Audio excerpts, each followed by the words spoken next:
I'd like to thank everybody for coming here this evening. I especially want to thank Senator Rosingos for putting this together so quickly. It's such an important area and topic that we need to deal with.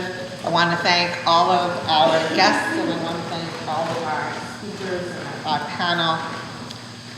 We know that community engagement is key, and we have the experts here to direct us and to assist us in how to address issues, what the chain of command is, what can come out, what can't come out, and that's why we've invited the experts.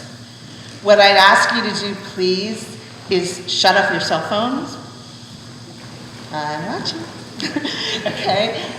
If you have any questions, please write them on the cards and hand them to me. And at this point in time, I'm going to give the microphone to our senator.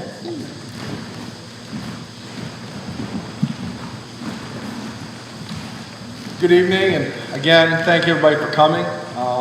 We thought this was very important in light of what's been going on in the communities, and we thought it just would be really good to get everybody together, the experts that we have in the field of law enforcement and in the state's attorney's office, and some politicians, and but most importantly, to have you come and to have you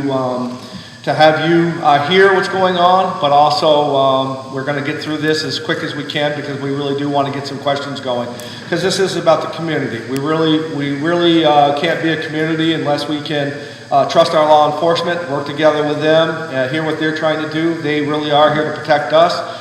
And we'd really like to make sure that you folks feel that way at the end of the day. There is a sign on the table up there. It is a tip line. You're going to hear a lot about that, about involvement, getting involved, how you can make a difference. So I would really encourage everybody before they left to get a picture of that tip line, put it in your phone. If you have anything that you think is worthy, which we see every day. It's an anonymous tip line. You can call it and it will direct you on what to do. I'm going to not spend a lot of time talking, but I do want to introduce the guests as we go, and then we're going to get right to it. Now, I'm going to tell you that this is pretty freewheeling. It is like there is no script here. So these folks are they're gonna tell you how it is. They're going to call on the next, and they're going to tick right down through. We're going to start with the state police, go to the sheriff, go to Newport City, go to Farzana at the state's attorney's office. And we'll see where we are after that as far as on timeline. We're going to have a hard stop at 8:30. It's a busy, everybody's busy. A lot of us have been up since 4 o'clock. So any questions that we don't get answered, we'll make sure that we'll get you answered even if we got to get back with you. So I want to start off by introducing and say hi to Detective Dave Robillard. Just give a wave. Yep. And then Vermont State Police Intelligence Center, Ron LaFawn, Lieutenant Jensen, Lieutenant Daniel, Captain Daly, Sheriff Harlow, Police Chief Bingham, Interim Fire Chief Kevin Lacoste. Did he make it? No? Okay. Council President Wilson. Orleans County State's Attorney Farzana Leyva. Representative Page. Representative Labor. I'm Senator Ingalls. Representative Brian Smith. Senator Starr was going to make it here, but he's covering another event that was very important about the PCBs in our high school. So he agreed that he would be in Montpelier to cover that meeting. And then we have our Mayor Sullivan, And we have the press here, the Chronicle, Joe Presser, Newport Daily, Chris Roy, and we have NEK-TV, Todd Prano. So without any further ado, I do believe that we are going to have Captain Daly lead us off. And again, freewheeling, he's going to tell us where it is, and he's going to call on his colleagues as we go. Thank you. All right, thank you all for coming tonight. Really appreciate the community welcoming us to Newport and things like that. So I'm going to keep it brief because we have a bunch of individuals back here to talk. My name is Matt Daly. I'm captain of the state police. I oversee the 5 northern barracks, so it's Derby, St. Jay, Berlin Barracks, Williston, and St. Albans. So see a wide spectrum of issues across those different barracks. I know there's big concerns, especially in your guys' community, thefts, breaking into people's houses, offenders. I mean, I will say that you guys have one of the, in my opinion, one of the better state's attorney's office that's going after and prosecuting people and offenders in the state. So I think that, coupled with the interagency cooperation with Newport PD and the Sheriff's Department, I think you guys are pretty well covered around here, and then our partners in Border Patrol and things like that. So I know there's a lot of issues on drugs and crime and things of that nature. We're doing our best with the resources we have. I know it gets frustrating when people call and they're not getting follow-up, or they're not getting what they perceive should be happening, and it very well can be, and just behind the scenes, and there's some things we can say and some things we can't say, especially with the drug investigations and some of those other things. So I appreciate the patience, especially when you're the crime victim. It might not seem like you're getting service right away, but I guarantee you somebody behind the scenes is trying pretty hard to make sure that whatever was done to you or a loved one is getting taken care of. So I don't want to ramble on all night. Let everybody else come up here, and then hopefully I can get back up here and answer some questions. So I think up next is Lieutenant Daniel with the Vermont Drug Task Force.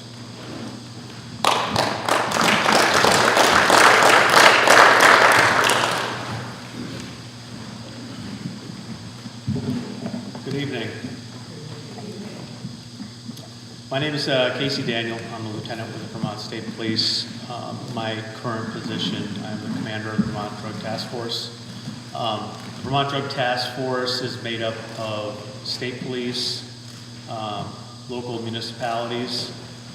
We also work closely with our federal partners, HSI, FBI, ATF, DEA. Our primary mission is to focus on long-term drug investigations. So it's the higher level drug investigations throughout the state. A lot of the interstate focus, where the drugs are coming in from, firearms, things of that nature.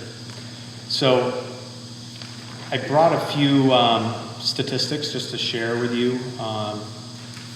And then if you have any questions afterwards, after everybody's spoken, I can certainly address questions. Would you mind speaking up just a little bit, please? Sure, I'll try. So Orleans County, pertaining to the Drug Task Force, was number 5 as far as the amount of drug investigations, drug-controlled buys done in the whole state. And that's compared to Chittenden County, Benedict County, Rutland County, some of the higher populated areas. So there's a lot of focus in the Orleans County area by the Drug Task Force. Overall, throughout the state, comparing 2021 to 2023, pertaining to cocaine, in 2021, we seized 1,512 grams, and in 2023, there was 4,194 grams seized. Crack cocaine in 2021 was 96.8 grams. 2023 was 1,192 grams. And the heroin went down slightly. 2021 is 712 grams, and this past year was 512 grams seized.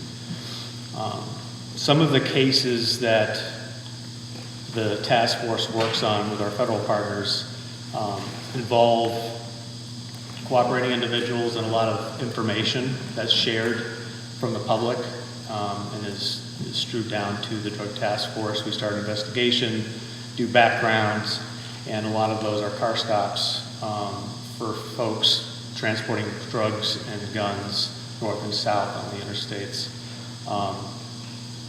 Over the last year and a half, there's approximately a dozen high-level drug seizures within the state.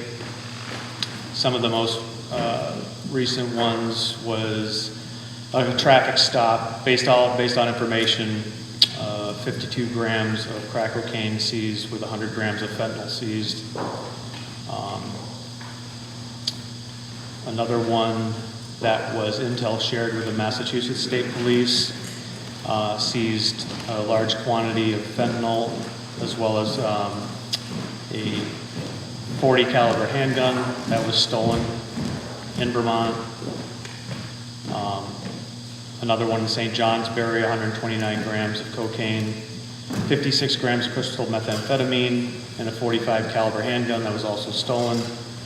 And it goes on and on. So we're seeing Vermont as basically the supply state for guns. These guns that are being stolen in our communities are going south, specifically to Springfield, Mass, Holyoke, and the drugs are coming from Holyoke, Springfield, Mass, up to Vermont. So that's what I have right now. If there's any questions at the end, I'd be happy to try to answer them for you. Thank you.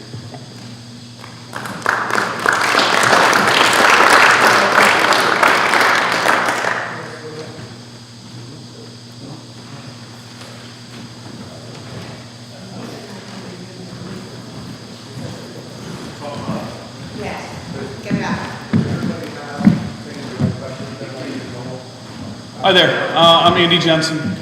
I'm a lieutenant with the state police. I'm currently the station commander at our local barracks here.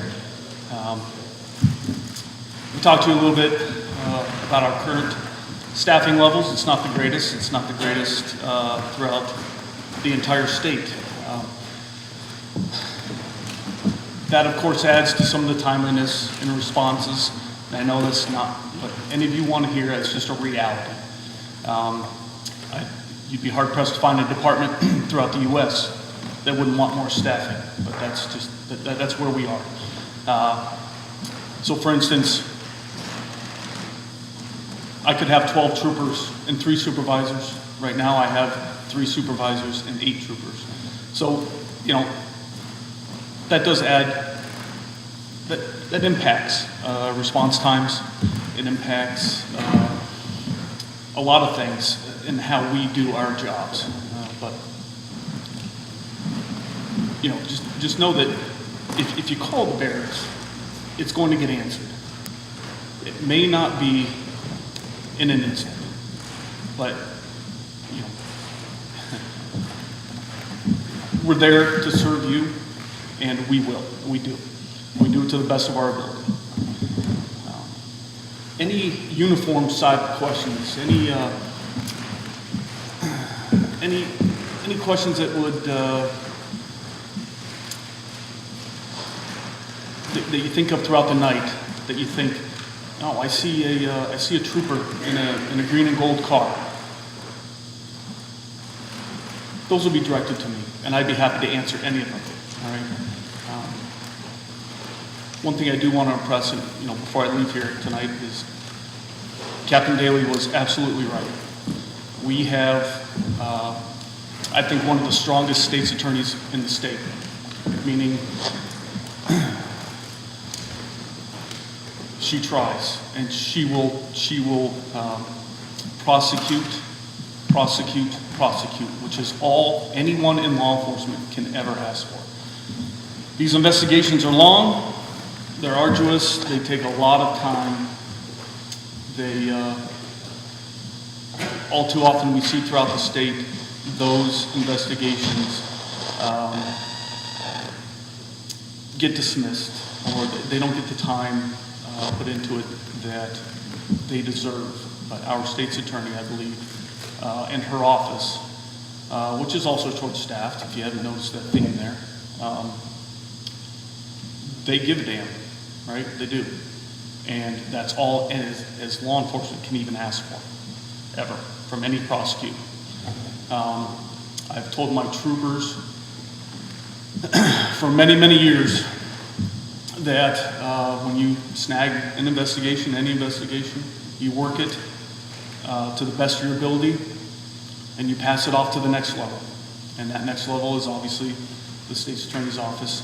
And what you do from it from there is forget about it, because you have done your job, right? You do the best that you can with the resources you have, because if you follow your cases through the judicial system, a lot of times you'll not enjoy the outcome. All right, so I just wanted to say that we believe in our state's attorney's office here. They do the best that they can with the resources they have, just like every other law enforcement officer in this room. So, thank you.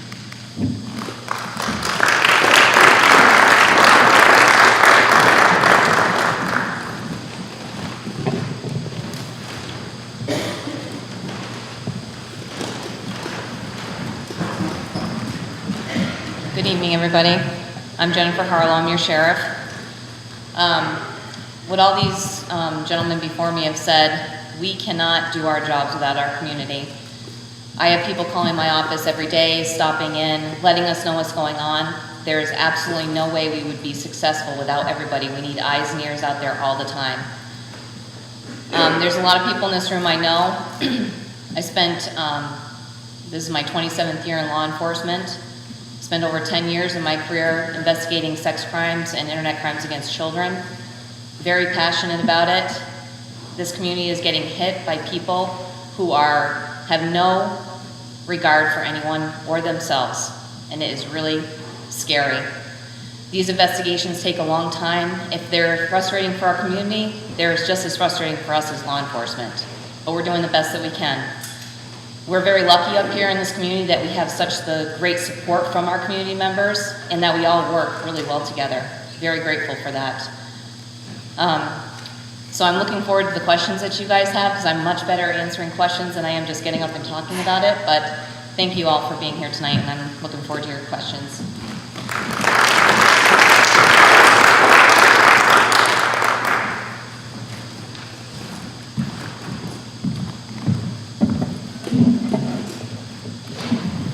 Good evening. I did prepare a script because I like to be prepared. I see a lot of familiar faces, but for those that don't know me, I'm Travis Bingham. I'm the chief here at Newport. I've been with the police department for 20 years now, so I've seen a lot of things change in the 20 years that I've been in Newport, both good and bad. What I did is I took some numbers, because I think stats are important to kind of puts a good picture on what's actually happening, and you can get a lot of good info from comparing year-to-year comparisons. So a lot of this information in here is 2022 compared to 2023, okay? In 2023, Newport Police Department responded to a total of 4,486 calls for service, slight decrease from the year prior by 86 calls. I'd like to believe the decrease in calls for service is a positive note, and that our police efforts are impacting the community. There are very few departments that have full staff of officers. Because we are staffed properly, we continue to provide services that some departments are not able to based on inadequate staffing levels. We continue to respond to quality of life complaints and can be more proactive and involved in the community. Responding and resolving petty crimes helps mitigate larger crimes later on. The increase in violent crimes across the state was more prevalent than ever before. Shootings, stabbings, assaults increased all over the state of Vermont. However, Newport saw a decrease in several of the following areas, and this information is specific to Newport City. And this is all 2022 compared to 2023. Weapons offenses went down from 5 down to 1. Assaults were reduced. Citizens disputes were reduced by 54 less incidents. Armed robberies went from 2 to 0. Stolen vehicles went from 8 to 4. Larcenies, 110 to 89. This piece of data here that I'm going to give you is shared with me from the U.S. Attorney's Office. Since January 2022, the United States Attorney's Office has filed charges in at least 11 cases from Orleans County, with a total of 35 defendants. Gun investigations, some of which involve violence. There are several ongoing investigations that have not yet resulted in charges. These federal cases are complex, lengthy in time, and are a joint collaboration amongst all of our agencies. This data is important in understanding that our fully staffed police department is impacting the quality of life in our specific community compared to other parts of the state. I continue to support our specialized assigned officers' assignments with the task force, school resource officer, and special investigations unit. These positions oftentimes do not get the recognition they deserve because they are working behind the scenes out of the spotlight of the general public. Their impact is undoubtedly felt in the community with the work that's being done. We are not immune to issues that you see or hear about on the news.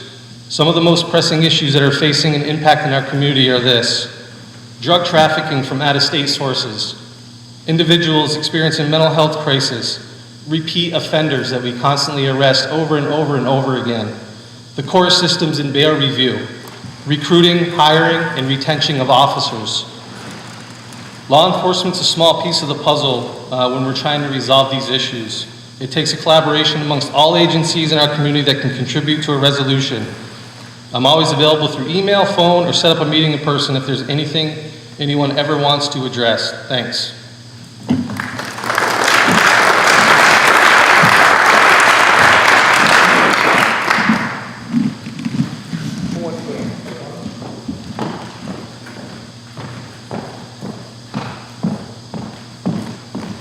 Thank you so much, everyone. My name is Farzana Leyva. I'm currently the Orleans County State's Attorney, and I actually have our office right down on Main Street.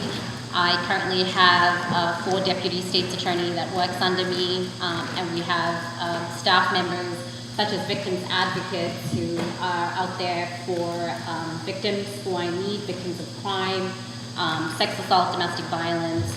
My office sees a vast number of different types of criminal cases. I've mentioned domestic violence, sex assault, homicides, thefts, right down to retail thefts, you name it. We work on those cases to include some civil cases as well, which is PCR cases that we get. So it's vast. We do work with law enforcement hand in hand, and I just have to say that this county has the best law enforcement agencies. We work together on cases. Law enforcement doesn't just walk on a case and then hands it over to us. We communicate during the investigation. We talk about what we need. How do we put our best case forward, right? How do we get our best prosecution in a particular case? And we need certain things. So we regularly converse with law enforcement officers, whether it's on the phone at midnight when we take calls for lodgings. Hey, did you get a statement? Did you take photographs? Did you do this? Did you do that? In order to be able to be successful in prosecution and get a conviction. And so not just that, we also want to ensure the low-level drug addicts that we are getting in the system are also going to be processed in a way that they could have tools in order for them to move forward and be successful in the community. So not everything is, yes, we want a conviction, but we want to ensure that we're actually targeting some of those situations that are going to, increase and result in drug violence. And as you all know, we've had at least 3 homicides between October of 2023 to February of 2024. And this is unusual for this county. So what we are seeing right now is people coming over, whether it's from Rutland, whether it's from Massachusetts, Connecticut, and essentially dealing here in this county. And so you've seen increased drug violence, trafficking. We see our young women in this community who are being trafficked, and it is a sad situation because you don't just see them in a drug-related offense. You now see them in Walmart stealing, and then you also then see them in a sex assault. So there's a huge, it's bigger than what we're just seeing, right? And so we have to ensure that we we are working collaboratively with law enforcement to be able to tackle some of these issues we have. And so, again, I can't tell you enough how, that we have, you can walk into the PD and speak with Travis anytime. You can walk into the Sheriff's Department and speak with Jen, and at BSP and speak with Andy Jensen. And, you could rest assured that they will take care of things. Another thing is Andy did touch on was, being able, only having 8 troopers and 3 supervisors. I think it's important that we advocate for more law enforcement in this area. We have a lot of rural areas, right? Like in the PD, when I drive by, even if I'm leaving work at 8, 9 o'clock at night, I see the PD and they're driving around. And I think that's really important because police presence, it is so important in this area. So when you have Troy and Brownington and those areas, there's not enough law enforcement presence in those areas. So you could see why some of these issues we're having with out-of-state drug dealers dealing in those areas is because, there's a lack of police presence and it's more secluded, right, to be able to do the things they want to do. So I think what's really important for the community to know is that see something, say something. Something looks unusual to you, call it in, bring attention to it. I think that is really important. The PD here, which Travis and his Sergeant Nicholas Rivers, who also works very diligently, you always see him patrolling, and he actually, I think this was last year in 2022, we had 2 out-of-staters who were here. They came into the home of this individual and said, we're staying in here, and literally took over his entire apartment, put cameras out, took his bedroom upstairs, and they were dealing. And they found over $100,000 uncut cocaine in the toilet, what is it called? The tank, that's right. And so, these things are happening in our community, right? Our next door neighbors. I mean, I can't tell you down the road from me there's something going on as well. But I think what's really, really important is that if we're seeing something unusual, usually they target vulnerable people, right? We had a recent one that Nick just arrested last week, and that individual was vulnerable, and this guy from Rutland comes in, takes over his apartment, and here we are, in a situation where he doesn't know what to do. I don't know who this guy is, and he's in my home. So it's just taking that few minutes to speak to that individual, having a conversation, and that's exactly what Nick did. He had a conversation with him and found out, like, oh boy, wait a minute, there's someone in my home that shouldn't be in here. And so he was arrested. Turns out he was actually had an arrest warrant for $25,000 from Rutland for assault and robbery. So, I think it's really important for the community to know that your law enforcement is working for you. They are consistently working, and I know that for a fact because I am working with them. And we are doing our best to be able to get the best case out there. So just a quick, in a nutshell, and I don't want to take too much of time, but we actually currently in Orleans County, we have 1,400 cases.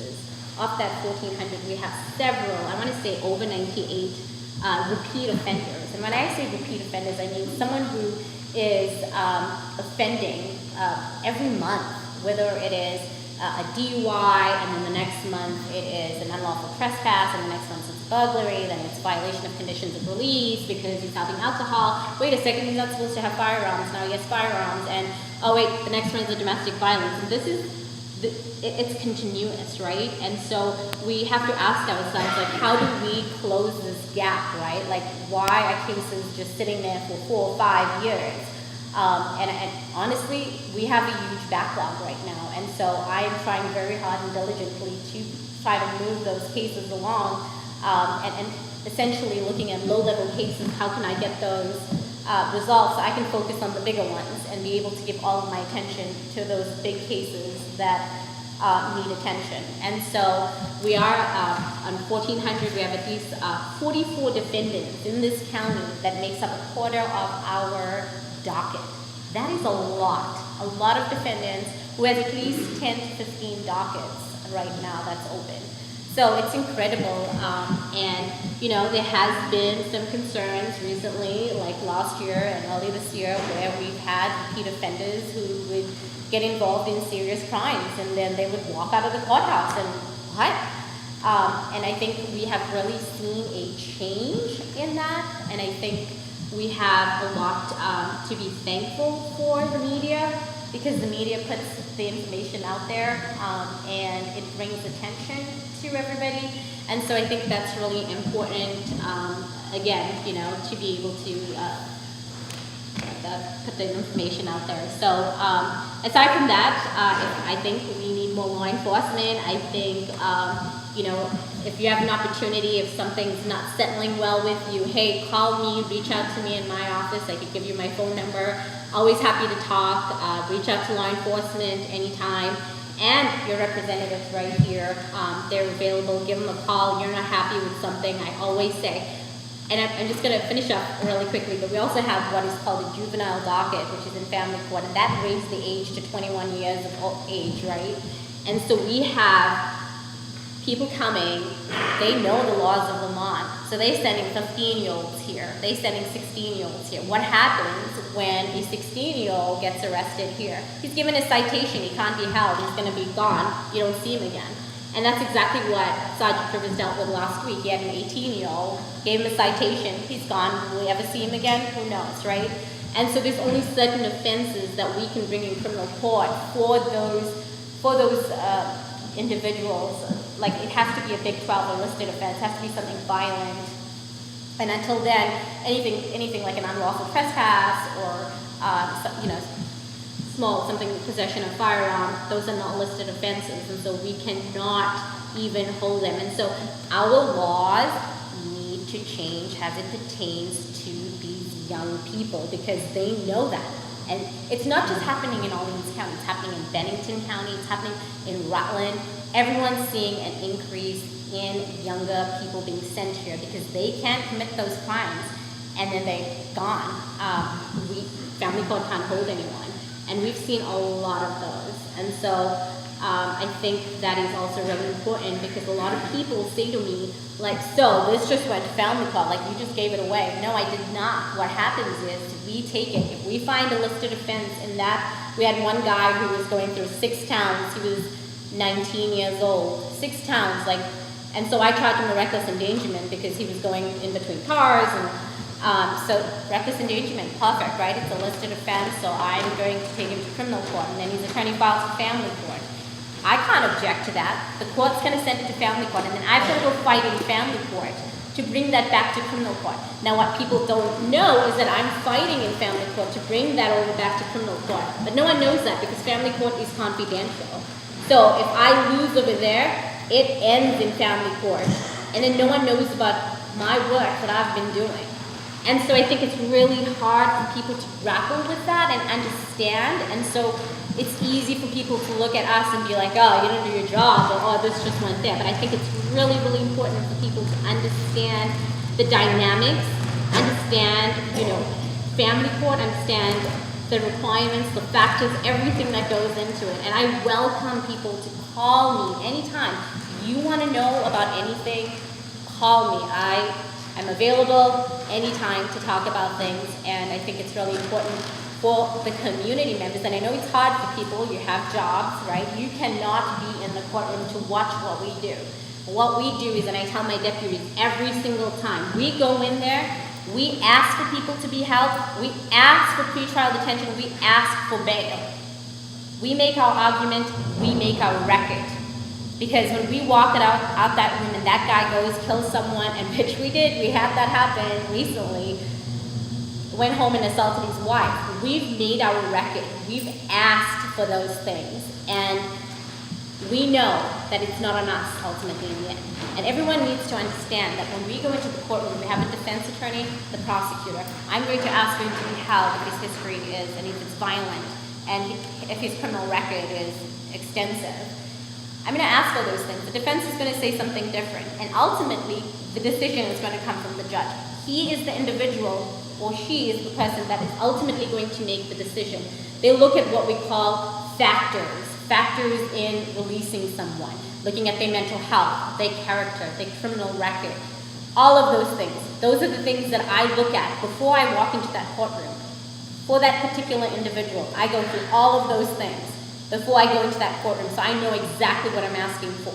And I tell my deputies, you go in, you make your record, because it's not gonna be on you when something happens. And so I encourage the public, if you want a WebEx link and you just wanna sit through arraignments or sit through a lodging because you saw something interesting happen on the weekend, call my office, I'll send you the WebEx link, log on and see what we do. I think it's so important for the community to be able to see what we do in the courtroom. It's very, very easy for people to point fingers. It's very, very easy for people to stand outside and not know what's going on and say, hey, I don't think they did their job. Hey, I think we need a new DA. Hey, law enforcement's not doing anything. I can tell you firsthand that we are all working hard. We are all working hard for this community. Thank you.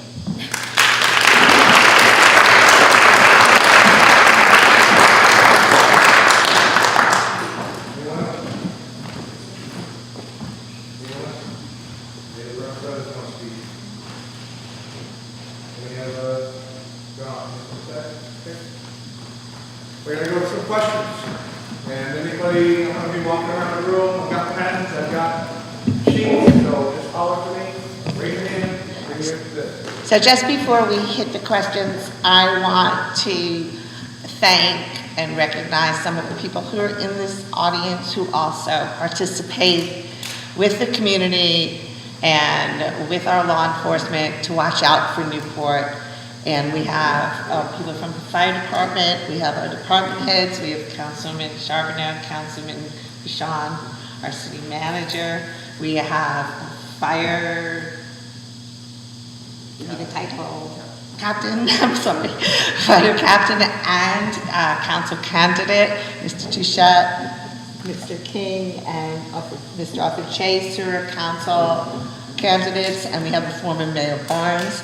So our department heads, I know our controller was here, they pay attention. They listen to what you're saying, and they also interface. So everybody is here to watch out for you.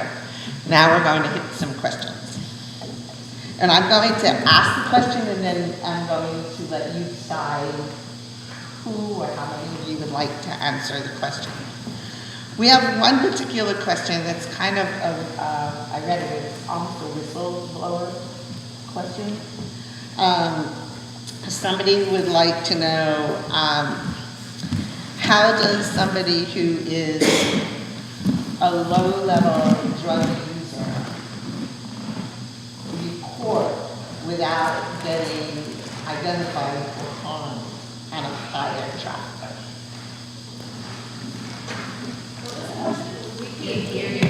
I'm sorry.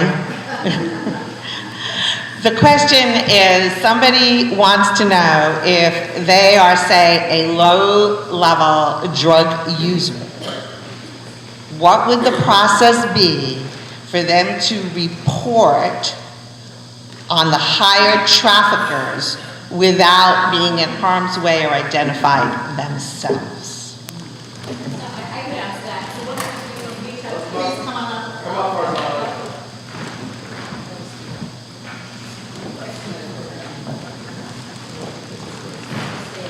So much for being volunteering, but so essentially what, so essentially what it is it's called a confidential informant. So what they would need to do is reach out to law enforcement, who would then set them up with the drug task force, and then sort of go through the process of being what we call a CI, confidential informant.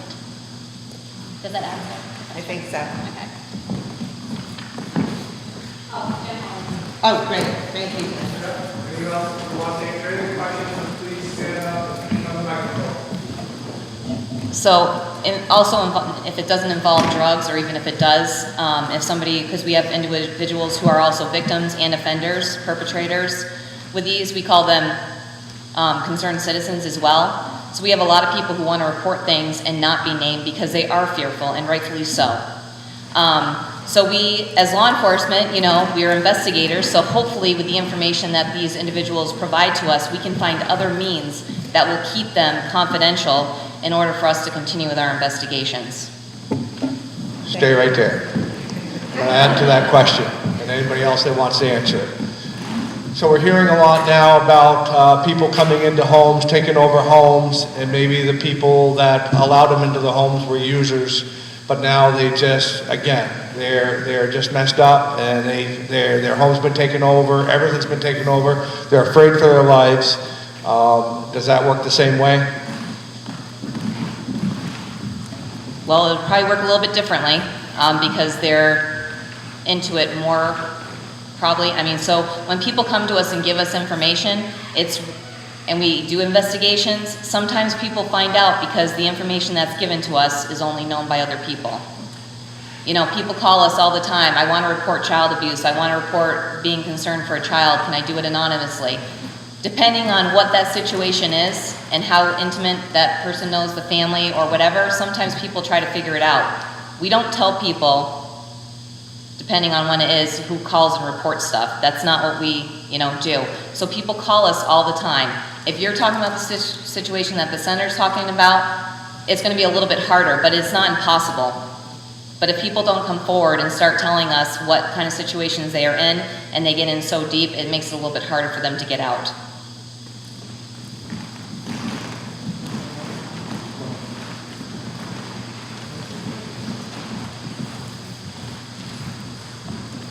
Just to follow up on that, so we deal with a lot of people in that situation in the drug task force, and there's different ways that it's been successful in getting them out of that dangerous situation. One resource that we use a lot with the Vermont Intelligence Center is that tip line on the back shelf. Somebody can send an anonymous tip. It is completely anonymous if they want to do that. They can also request to speak with somebody through that tip line, and we can have one of our undercovers reach out to them. They can at least hear them out. There's a lot of different ways that we can kind of circle around that situation to protect the homeowner, to try to remove the concerned individuals from that property. So that's the best way that we've dealt with that in the past. Anybody else? Next question. Why are there drug houses and suspects who are being watched for years with no arrests actually happening?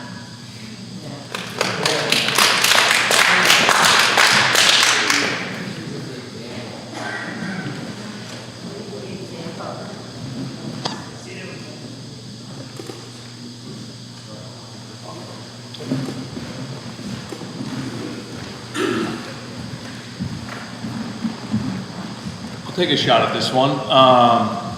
So obviously that's a frustrating thing for people who've called and live across the street from this. We actually were just talking about something like this at the barracks earlier.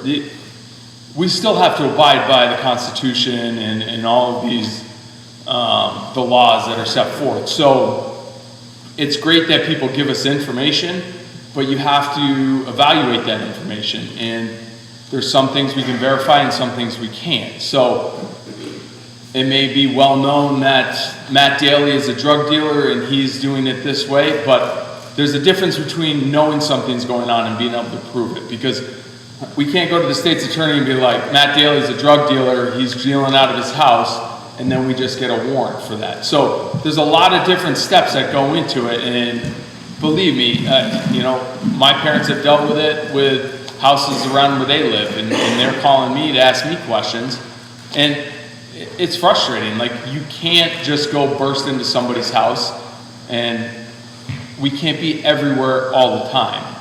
And that's no excuse. I'm not trying to make excuses for us, but that's the reason why some of those houses are still around. And to be honest with you, when we're talking about these houses that have been dealing drugs, we go and do a search warrant there. We arrest these people. You know what happens? They have the same connections and they bring somebody else up and they continue to do this. So that search warrant is good for 10 days. And we can only execute it once. So it's not like within that 10 days, if somebody else comes up, we can still execute the same warrant. We still need more information on those events. So I get where you guys are coming from. It's super frustrating for us to know that these houses are around. But the thing is like everybody's saying, is just keep pumping us full of the information, and we'll try to do our best with the resources and our abilities on how to get into these houses. So legally, what does it have to take for you to get a search warrant to go in? I mean, you've gotten, is it 15 phone calls? I don't think it is, but what really has to happen before you can go and get a search warrant and get in that door? And I know there's all kinds of variants to that. Yeah, I mean, it depends on the investigation, right? Like if we have an individual that calls and gives us information and we can corroborate it through another individual or some other event, like those are the types of things that we're looking for. Now, me just calling up and saying, Matt Daly's dealing drugs out of this house, you can't do that. And we just can't get a warrant on that. You know, reasonable suspicion, probable cause is what we need. And, you know, we need a bunch of different factors to get to that probable cause level. And sometimes it's difficult. And you have to evaluate the information that's coming in. You can't trust everybody that gives you information, because I'm a drug dealer and I'm working to get Casey Daniel out of his thing, so I'm going to go give information on him. I'm going to eliminate my business. So you kind of you have to be very careful, because you can't just take everybody at their word about the information they have. So maybe somebody else has some more, but you know, you got to reach that probable cause level to get those warrants. Anybody else? Thank you.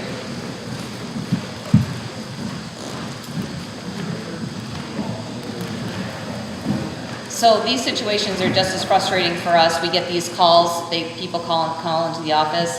They're, you know, telling us what's going on. It's not that we don't believe you. A lot of the times we know what's going on in these homes and around these residents. We send some people out. I don't have a lot of staff right now. It's really hard to get fully staffed. It's not an excuse. Working hard on, you know, changing different things to try to make people want to come into this profession. But then we chase these people around. So we get a call, I'll say in Orleans. So then we spend a lot of time in Orleans. Then they move, because we're putting heat and pressure on there. Then they move out to North Troy. They move to Newport Center. So it's a constant chasing them around. It stops for a little bit. People are happy for a few minutes. And like the captain said, we go in, we do a search warrant. Everybody's happy. 2 days later, they're pushing everything out again. It's really hard to keep up with. But we don't give up, and we don't want our community to give up either. And it's really hard when we have these ongoing investigations where we're trying to support our law enforcement partners with these investigations. We may stay away from an area for a little bit of a time to try to, so they can get their individuals in and build that investigation up. It's frustrating for all of us. Please, we understand it and we feel it with all of you, but if anybody has an answer to this solution, we're definitely willing to listen to it for sure.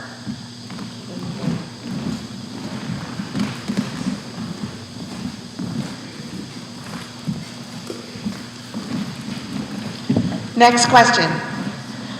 What local policies can be put in place to help our community from drugs and interstate crimes? And would neighborhood watches be feasible?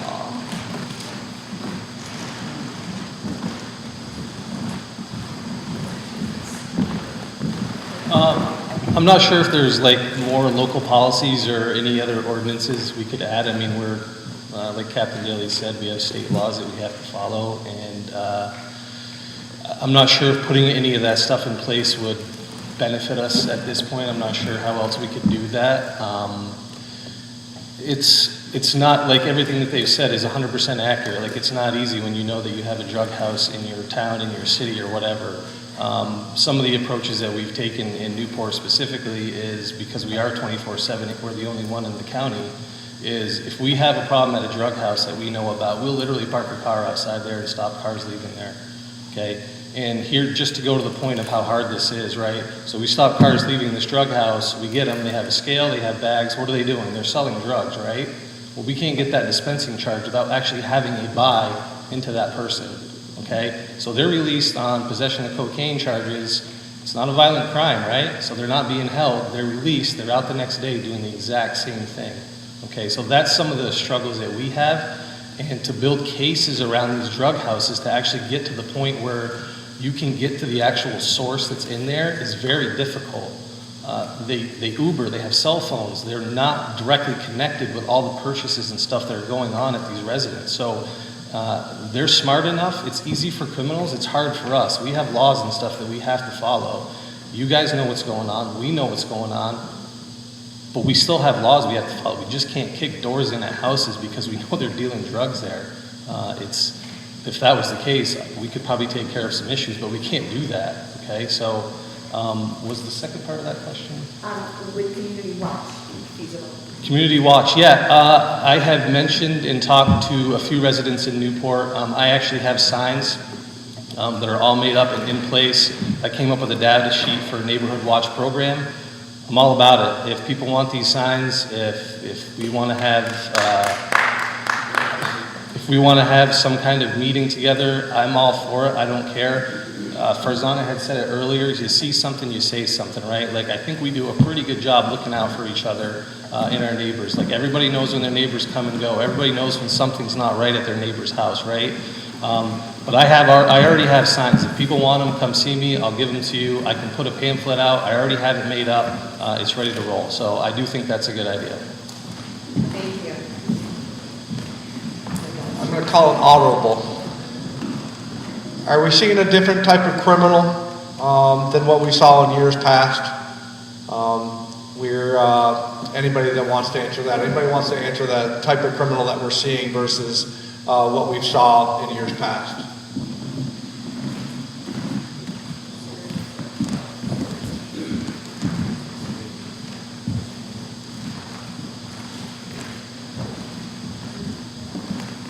So pertaining to the violence, yeah, we're seeing younger individuals. Not all, but a large portion of those individuals are coming from Springfield, Massachusetts, Hartford, Connecticut, and areas like that. They probably know of the laws in place up here with juvenile court and a 21-year-old cap. So we are dealing with that. We're doing search warrants, taking guns off of 16-year-old kids that are extremely violent. And I don't know how to explain their mindset, but it's something that I've done. I worked in narcotics for the majority of my career, over 20 years, and I have never seen people so violent and really have no remorse for anybody but themselves. That is a shift probably in the last 5 to 10 years that we've seen.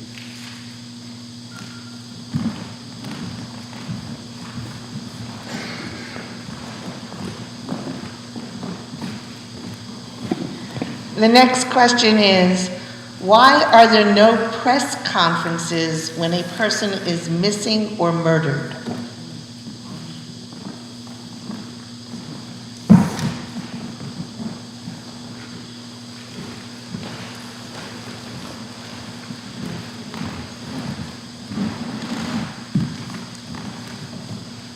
I'll have to disagree with that a little bit.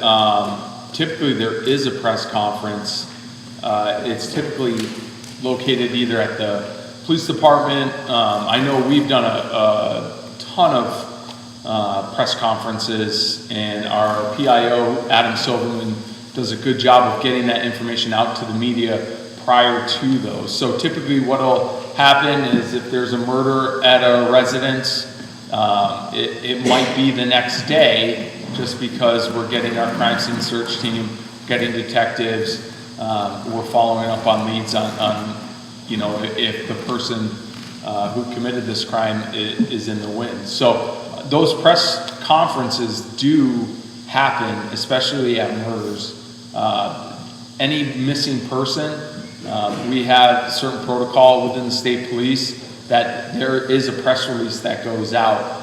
Typically that's with a picture or something like that. So there are mechanisms that are in place for these certain types of incidents. But when people do get murdered, there are plenty of press conferences, and missing people are at the top of our list as far as our reactive nature. You know, they're out there, they're getting photos, they're getting all the information they can. A lot of the time that ends up being part of our detective bureau that next day is they're looking into cell phone records or credit cards, you know, if we can locate that person by some of the purchases they've made.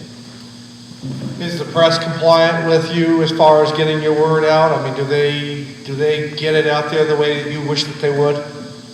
Yeah, the press has actually been great. You know, if we can give the press the information that they're searching for, then they don't go searching for it, right? It's not like they're trying to take a picture at a crime scene or something like that. We're saying, hey, come to this location, we're going to answer these questions, and that has worked tremendously better because they're out there trying to do their job as well. You know, they have to get the story to get it in, and we try to be mindful of that. I mean, Adam came from the press, so he definitely has that in mind when we're setting these up. Sometimes it's unfortunate that we can't do it in time for the 11 o'clock news, but we found that if we give a venue to give out that information, it works a lot better for them and for us.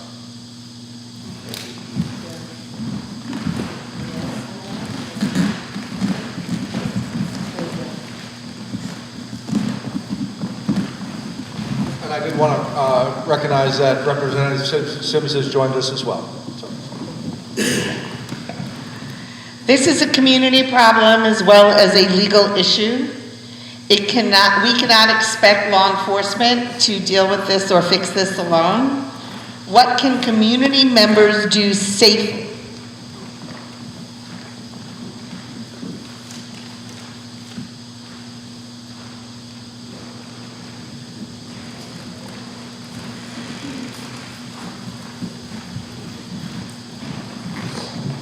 Just like we mentioned before, when people call our offices, they say, what can we do? You know, if they see a vehicle, get the description of the vehicle. If they can safely get a plate, great. If they know some names, things of that nature, provide that to us. Again, we try very hard, especially if somebody wants to remain anonymous, to do so. We recognize the fears. Sorry, trying to look for the right words. These are people who are neighbors, community members, and we know that they're scared. We know that they're rightfully so, sorry, God, I can't talk. Is it Friday yet? They're justified in their feelings, and we don't take that lightly. And we don't want to put our community members in any danger, that's for sure. So again, if you can't take a picture of a license plate safely, then don't do it. If you can write it down, that's what we continue to tell people. And sometimes people do not feel safe doing that, and they just give us what they can. Stay right there. As they had said, they have the tip line up here that everybody can take a picture of. How can they preference the call when they call in? You guys, everybody's got caller ID and all of that. How can they be assured that the information that they give you is just going to be an anonymous source, that they can give that information, hang up, and be like that way? Well, they have to trust us, and we have to earn that trust. So in saying that, when somebody comes to us and says, I don't want to be named in this, then we have to do our due diligence to do a good investigation and find other means of finding that information out so that person doesn't need to be named.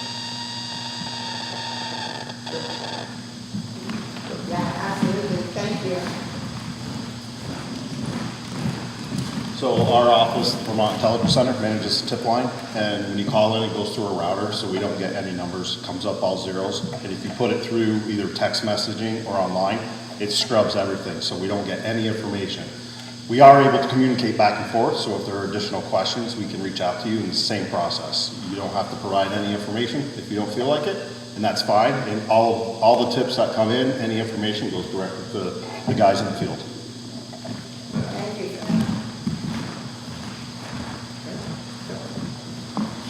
just break it up for any of the representatives want to say anything or why it's here, or anybody want to add anything, just break the questions up a little bit. Maybe it will spark some more questions as well. Thank you. Sure, yeah, thanks. Representative Catherine Sims, I'm grateful to be here with you all tonight, really in a listening mode. Grateful for all of the data, the stories, the advice we're getting from our law enforcement partners.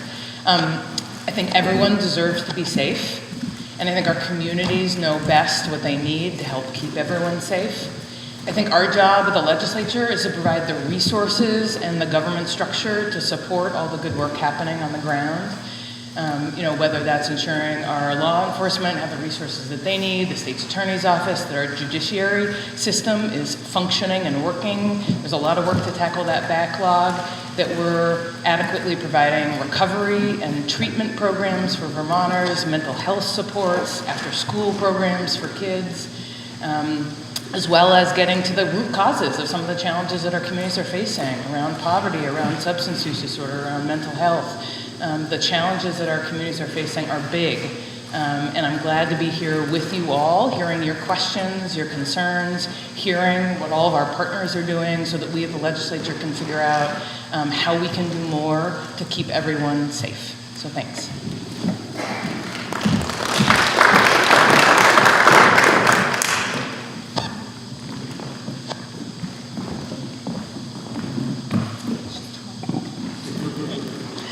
Does law enforcement feel as discouraged as we do with the judicial system? For example, drug arrests, child abuse, stealing, the same people over and over again, but they are let out on the streets and do it again many times on their own recognizance.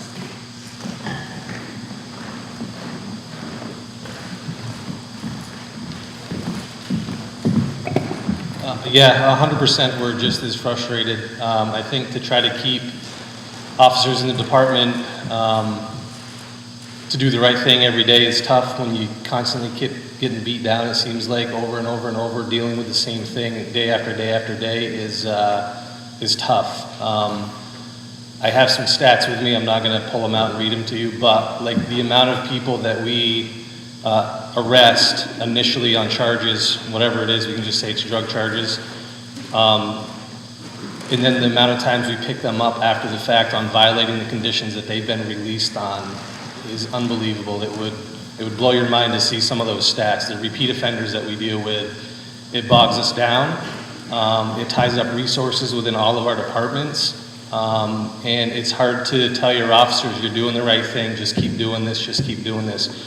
I don't put out a ton of press releases. I tend to put out press releases. It's not to shame people, it's not to embarrass them. Lots of times it's to show, look, we're doing what we're supposed to do.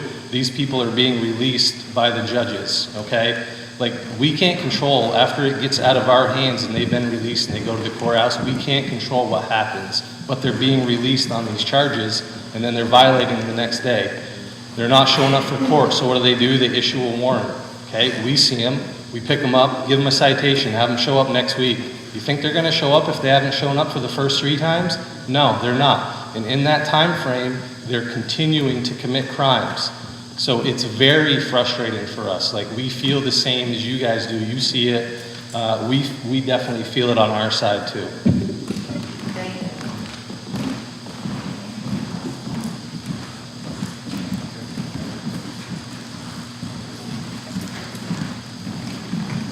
So like the chief just said, these individuals are committing offenses, they're violating conditions that are set by judges, and when they are not held accountable, then there's no respect for that system.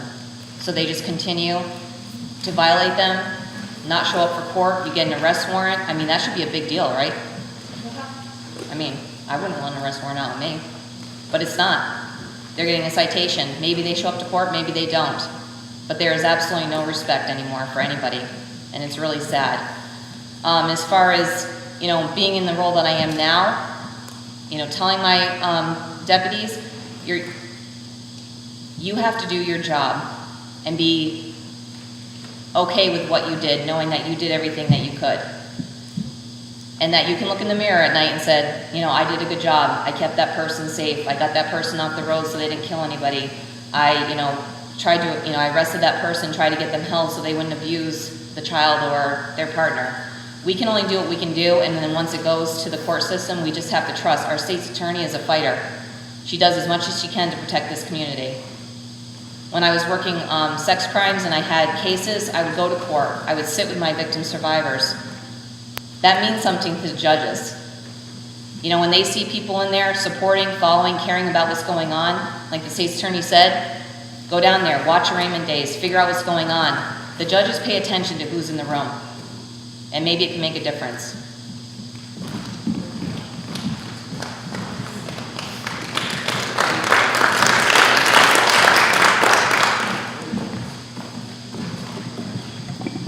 What are examples of model communities similar to ours across New England that you are looking to because they have responded effectively to a drug crisis, and how did they do it?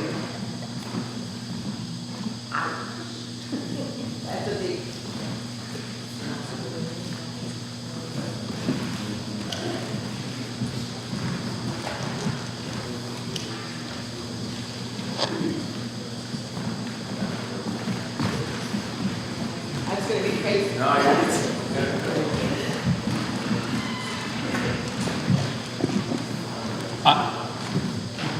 We were sitting back there talking. I don't know if there is a community that's not affected, because it's not just the drug problem, right? The drug problem goes into retail theft and armed robberies at gas stations, right? Like, so it's not just, I don't think there's no community that's immune to this, or there's no community that's had great success in ending the drug trade. If they did, they would share it with everybody, and the drug problem would be over, right? So I think it's just the constant, us working with the communities, doing events like this. Obviously, these have been great questions. Like, those are the types of things that are gonna start to help. And to be honest with you, everybody who's here is not, you know, you guys aren't the problem. We want this message to get out to the people that aren't here, right? Because you guys obviously care enough to show up on your free time and attend an event like this. It's the people out there, the other community members that maybe just turn a blind eye and don't call. But to go back to the thing, there's no town or anywhere in New England that is immune to this, and I don't think that's the point of the question. Obviously, there are certain agencies that deal with certain aspects of mental health or drug problems better than other communities. I know for the state police, having our mental health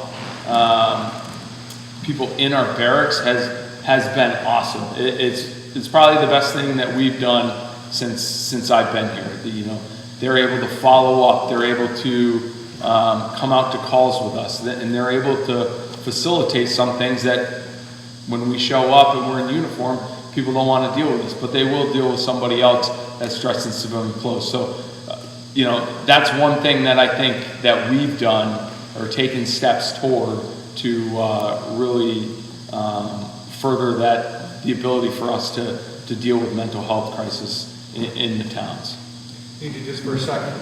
And for the community members that are here, I believe it is that every barracks now has a mental health crisis specialist within in that barracks. Yeah, and if they don't, I mean, sometimes they come and go, just like every other job, right? So we coordinate with the local mental health agency in that area, and they supply somebody who's applied for this and go through an interview. And we've had great success in St. Albans. We've had great success up here, and it's just been a really good program. We're actually trying to get 2 in every barracks now, because they can only work so many hours in a week. So they're doing split shifts, so they'll cover part of the day shift, part of the night shift. Sometimes they'll work night shifts, sometimes they'll work strict day shifts. So if we can get 2, then we can just get that much more coverage out of that many people. So. Do we need more rehabs in our state?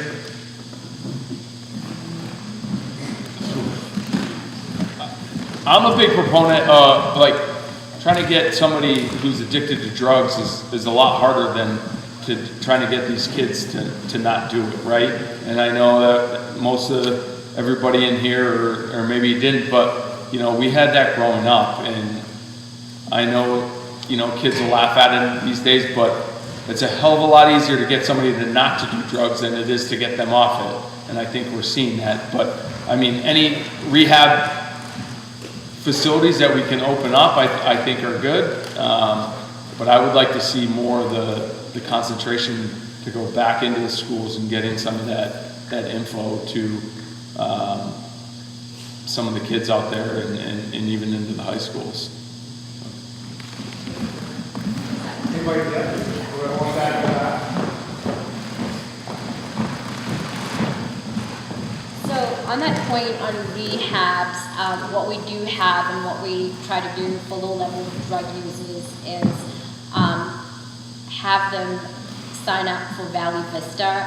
So that is unfortunately like a 2-week program. So in my mind, what can't happen in 2 weeks, and we see a lot of offenders and their attorneys actually representing like, hey, my client wants to go to rehab, they want to go to Valley Vista Serenity House. And my issue with that is, yes, that's great, but why is it just 2 weeks, right? And that's not even going to make them off. That's not even going to give them the tools that they need to be able to be successful. And so you see that sometimes they'll move from Valley Vista, Serenity House, and then to a different place somewhere out in Rutland. And so I think that, yes, we need more of that. One of the things that I am looking into is advocating for drug court for those low-level drug users.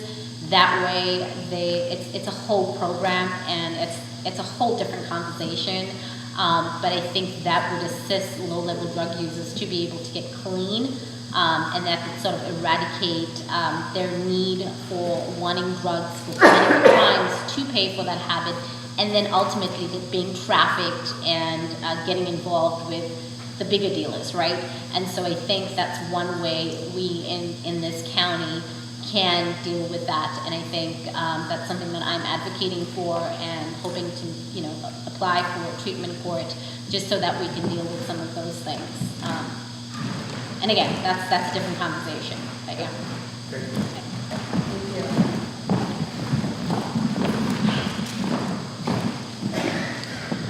What is the legislature doing to combat rising crime in Vermont? And is this a priority in Montpelier?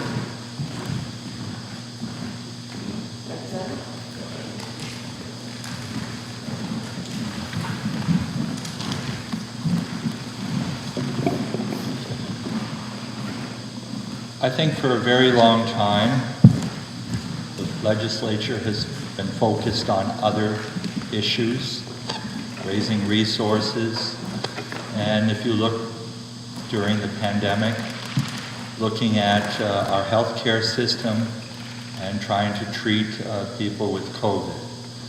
We do recognize that we're in a difficult position right now with our law enforcement and our judicial system.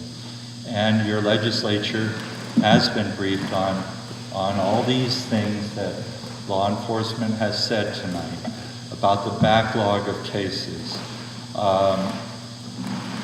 the issues with individuals burning out because of the number of cases that they have, the lack of time that they have to spend with victims and helping individuals.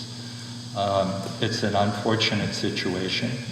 The legislature now, I think, is looking at it. Our Judiciary Committee is trying to come up with different ways to deal with these issues. It's taken us a while to get where we are now, and it'll probably take us a while to get through all the cases that we have pending. But as I said, the legislature is familiar with these things, as well as the governor's office as well, that track these cases throughout Vermont. Secretary Wood, please. The governor had made a mission, and just to give a little context to it, There has been pushed to make juveniles up to 22 years old. I think it's up to a little over 20 right now. The governor says that maybe he was a little quick to sign that and probably had wished that he had done that. And what do you think in Montpelier the flavor is of trying to get legislation in there to peel back what's already been done as far as to reduce the age of juveniles from what they historically have been to 18 years old, and now they pushed up to 20, they want to go higher. What do you think the flavor in Montpelier is to get that done? I would say that your current legislators here would be in favor of changing those rules and those laws, but I'm not so certain that the entire legislature is behind it. And I'll let the others, add on if they'd like. Thank you.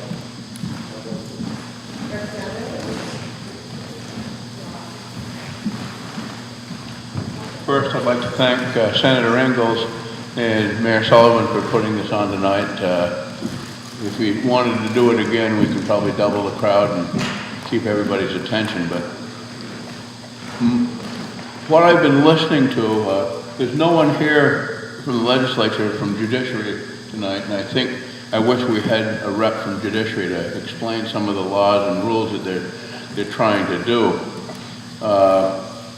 Over the last couple of months, I've listened to these dealers coming up from Holyoke and Springfield and Hartford, obviously up here dealing. A few of them have been arrested with over 1,000 fentanyls, guns and cash, and released on their own recognizance. And I'd like confirmation of that one way or the other, whether I'm right or wrong, but this is my understanding. These guys need to go to prison for a long, long time. They're killing our kids, they're killing our adults, and they're going home on their own recognizance. Put them in jail for the rest of their goddamn life, as far as I'm concerned. Excuse me, I didn't mean to get that. And my heart goes out to the Wright family. There's an example right there. Everybody in this room knows who I'm referring to, because the Wrights are a well-known family from Derby, and we need to start standing up and putting these people in prison and letting them rot. So, thank you.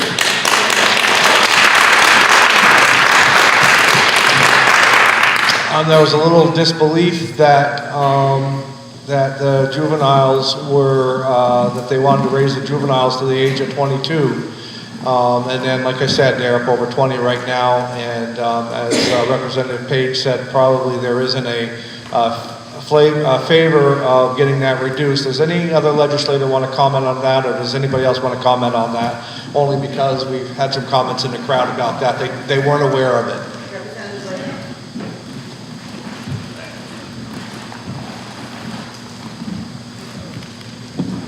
For those who I haven't met, because I'm not in your district, my name is Larry Labor.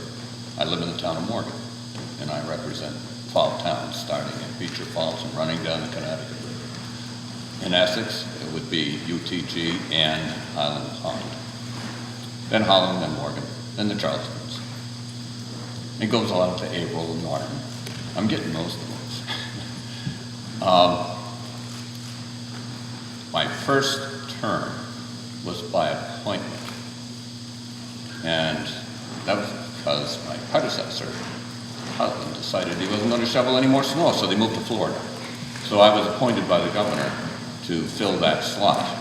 I ended up in Corrections and Institutions, which was her committee. That's where the vacancy was. Your present mayor was also in that committee. I should tell you that we interviewed a lot of people. One of the problems that our law enforcement agencies have is retention, but mostly recruitment. They were underpaid and overworked, and that came quickly to our committee. The person who was newly hired to oversee corrections and institutions, his name was Nicholas DeMel. He comes from a law enforcement background. And he interviewed and petitioned us to come up with a way to get more money, to get more recruitment, to get more retention. He was followed quickly by Steve Howard, who is the president of the union representing all these employees. So it was made clear to us that funding was necessary. People were getting burnt out in positions where it's not safe. They were overworked. It's not good. Shifts were mandatory, not voluntary. So we put in a boatload of money, and that ended up being on television with a lot of recruitment, advertisement for correctionals, for state police, for law enforcement. What we didn't know was that you can send them to the academy.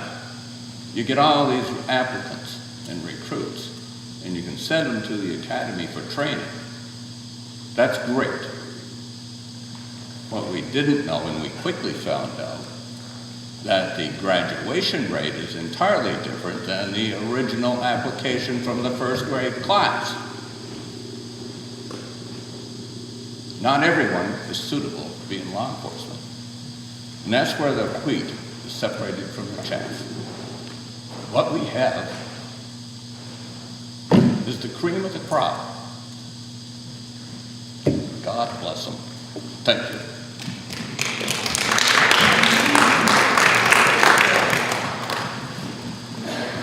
Could I ask just one more thing? And I'll be brief. Of course. I didn't in any way, shape, or manner want to say anything bad about our law enforcement here, and I meant to compliment the state police and the city police and the sheriff's department. We're very, very fortunate to have the law enforcement and the people that we've got around this area supporting what we're trying to accomplish. So I hope I didn't say anything derogatory, but it was not meant to be, so I want to compliment everybody. Good luck getting home. Everybody, yeah.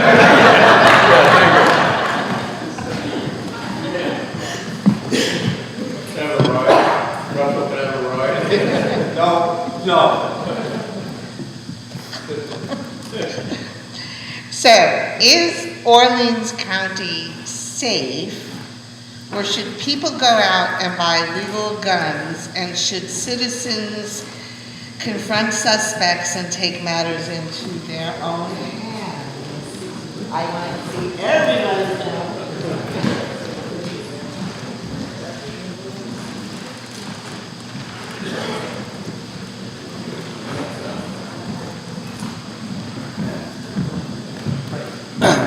Yes, Orleans County is safe. And no, not everybody should go out and buy guns. It's like anything else. If you're not proficient with it, it's not going to do you any good, right? People always say to me, is it safe to walk the streets in Newport? Yes, it's safe to walk the streets in Newport. A lot of the violence that we see, that we deal with, is targeted violence amongst people that are known to each other. It's not random acts of violence. I have 3 kids. I'd have no problems them walking down the street with somebody here. So the answer, yes, Orleans County is safe. I think if you compare it to the rest of the state, take Chittenden County, Bennington County, Rutland County, they have problems just like any other place does in Vermont. They're multiplied by compared to what we see up here, okay? And no, not everybody needs to go out and have a gun to protect themselves. That's what we're here for.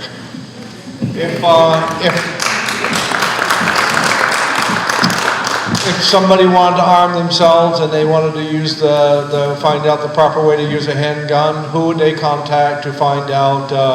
I'm sure the sportsmen's clubs around would be able to teach them. They have firearms instructions, and could they reach out to you and you could direct them to where they would go? Yeah, they do have different instructors. I think they actually have privatized instructor classes that people can sign up and take.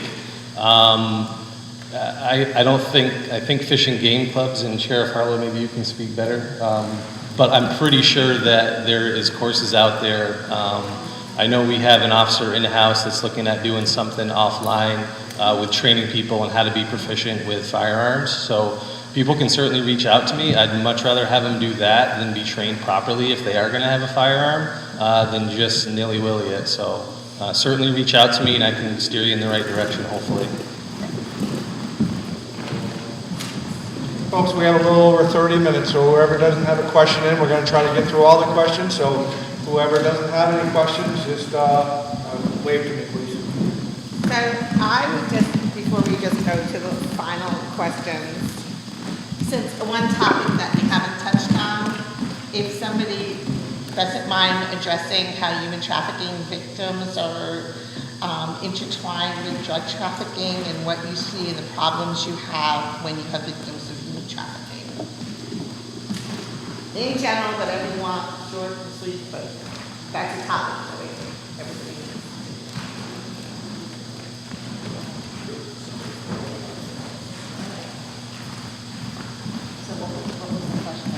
So human trafficking victims are often lured into drug trafficking or victims of drug trafficking, and how do you separate them and how do you deal with that? You run with it how you want. So, First of all, are we seeing human trafficking around? Are we experiencing that as they are in other parts of the country? yes. Yes. It is happening. It has been happening, and it continues to happen. So, you know, I'm not going to get too much on my soapbox here with this, because for a lot of you in this room who know me, know how passionate I am about it. When we're talking, if we're specifically going to talk about the drug scene, these individuals, mainly women, but there's young boys, young girls, men. It doesn't have any, prejudices at all. It affects all of us.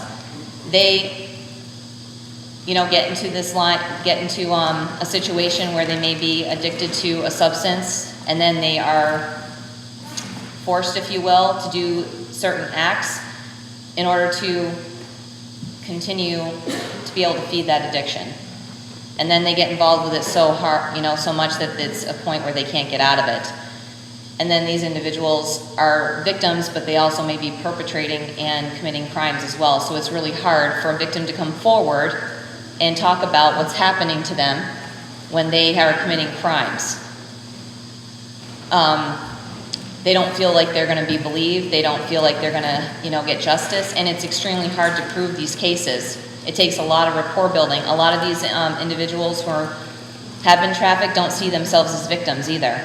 I've dealt with a lot of young women who feel that they have control because that is the only thing that they have control of, or that's what they feel. And that's really sad. But that, they don't see themselves as a victim, so it's extremely hard to get them out of that.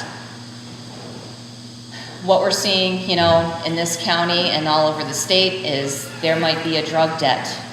The individual themselves might owe it, the boyfriend, parent, whoever, family member may owe it, and these people are being taken maybe to a different house, maybe they're staying right there, they might be taken to a different state. It looks a lot of different ways. And then they're having to pay off that debt in a lot of different fashions, if you will. So it is happening. You don't see a lot of these cases going forward with prosecution for, if you can imagine, for all the reasons. People don't come forward. And if they do, they're terrified. So. Thank you.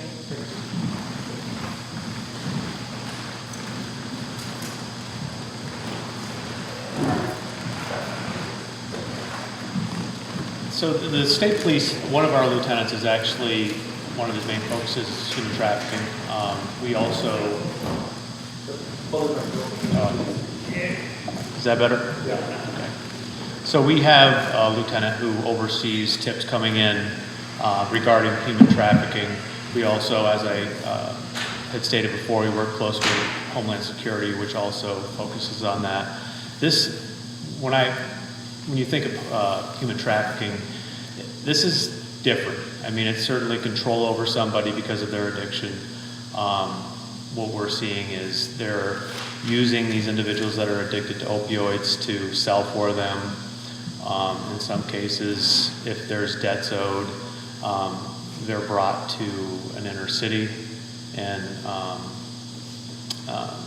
prostitute out in that area. So it's a different type of human trafficking that I think most people would think about as far as the sex trade. There's a lot more to that, and our laws do support the prosecution of those people if you can prove it. It's just, it's a very challenging thing to prove, to get a victim to come forward. A lot of these victims, I mean, with the opioids, their dopamine levels are so high. And I'm not a doctor by any means, but I've researched addiction. And the problem is these people are trying to get through one day. So their mind of, reporting that they're being trafficked or even wanting to get treatment is challenging for these people because they're focusing on just getting through the day. They can't think past that. Their mind won't allow them. 10 times the amount of dopamine that we all wake up in the morning, we have a cup of coffee, it raises our dopamine levels, we feel good, we can go about our day. Now multiply that times 10 every day. So, some of the studies that I've read, and a doctor that I heard a presentation down in Tennessee, Dr. Stephen Lloyd, runs a clinic down there, Cedar Clinic, and one of he's a past addict as well. He was addicted to benzos, and he specializes in this. And one of the biggest things that I took away from his presentation was the treatment, and we alluded to that earlier, was the 10-day, 15-day, maybe 30-day treatment. It's not enough because it takes a total of 6 months or 3 months to actually be able to have the mindset and be back to a normal dopamine level before you can start recovering. And I think finding a way to find a program that we can put people in and they can have a chance of success through a longer treatment plan is in my opinion, going to help out in that situation. I understand that there's prostitution in the state of Vermont. Is there prostitution, and I get what the sheriff said because it's a form of prostitution, but is there prostitution in Orleans County? I'm sure there is. I can't give you a specific example, but the way that a lot of the drug trafficking organizations work is they take control over houses and people, and they control them because of their addiction in a variety of different ways that do fall into a human trafficking element.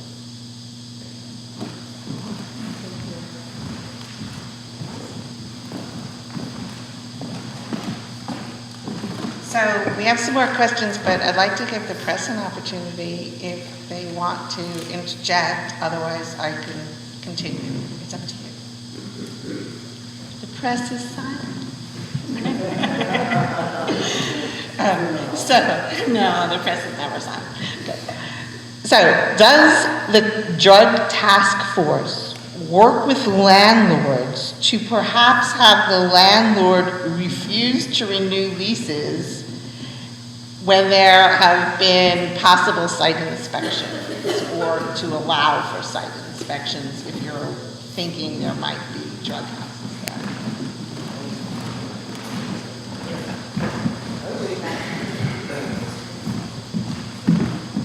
So I'll just answer the first part of that. So some of the things, like obviously for Newport it's very specific. I know all the people that own the apartments in the city itself. I will literally reach out to the landlord and say, hey, this is happening in your complex. They're very supportive and they will take action usually and try to make things better. And I found that has worked very well within Newport City itself. So as far as the task force goes, I'm not sure if you guys have any more information on how they do that, but that's how we kind of do things in Newport.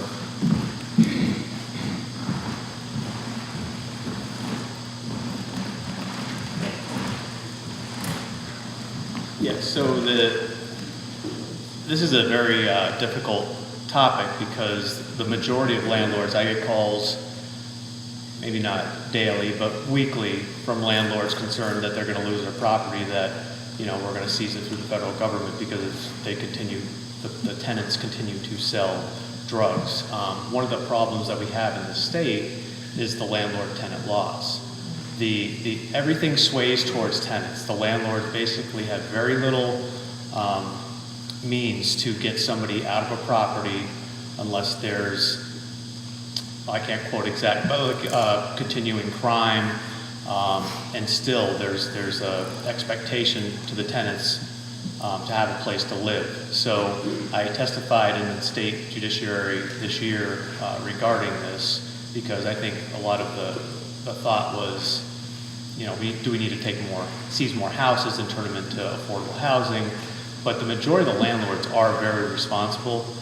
We've seized very few properties from landlords, and that was after getting letters from the U.S. Attorney's Office telling them, hey, if this continues, we're going to be looking at seizing your property. And after 3 times, I can think of 4 properties we've seized. So.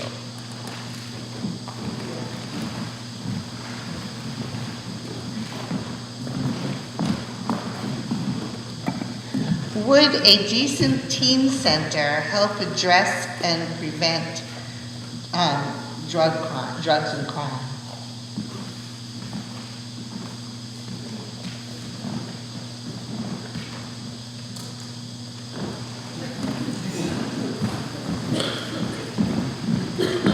Well, I'm currently on part of the board for the new teen center that's trying to get developed here in Newport. I do think, obviously, if we can keep teens occupied, maybe after school activities, some programming and stuff like that, some education to wrap around some of those things around the drug areas and problems that we're seeing. I don't know how you could argue that that's a bad idea. We used to have a teen center here in Newport.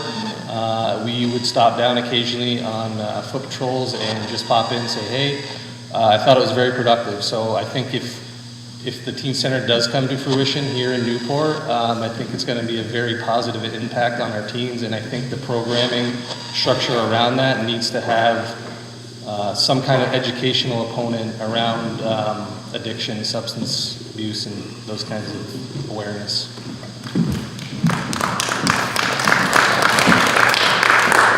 I will also add to that, in the budget adjustment that we had just done in the Senate, now it's sent over to the House, we've taken some profits from the cannabis sales.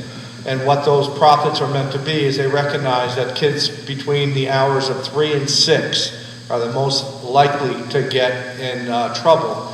And so they're allocating this money, and I think it's at least $3.5 million, not just to school-sponsored, but independently, city, county, whatever sponsors, to start these teen centers up or sites up to keep these kids occupied.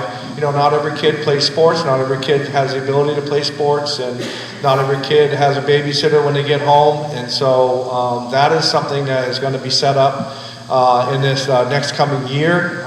If anybody's interested in that, they can reach out to me. Again, it should be passed. I don't think the House is going to have much problem with it. But it's going to be a pretty good pot of money before it's all said and done. The cannabis sales are smoking hot, no pun intended. And so the profits are there, and so there is help with the ideas of teen centers and community centers to involve youth between the hours of 3 and 6 o'clock, because they recognize that's where the most damage is done.